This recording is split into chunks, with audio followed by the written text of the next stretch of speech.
Wak, Wak, Hmm. semalam saya mimpi saya mati. Kau mimpi awak mati? Elok orang cakap kalau mimpi mati ni nak panjang umur. Tapi mimpi saya tu, saya mati awak kahwin lain.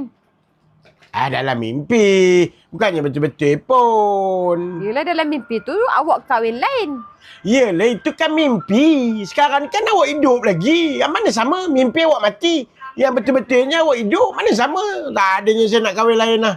Tu maknanya dia kalau saya mati betul-betul nanti, awak kahwin lain lah.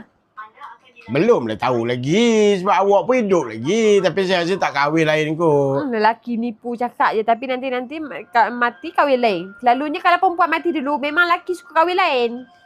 Banyak je keliling saya jadi macam tu. Itu orang lain. Saya tak macam tu.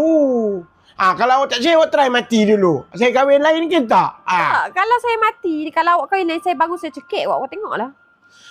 Tak payah tunggu awak mati, awak cekik saya. Sekarang ni pun hidup saya dah rasa tercekik dah dengan awak. Apalah apa awak ni? Cemburu bukan-bukan. Itu mimpi. Sampai ke dunia nyata ke awak nak salahkan saya?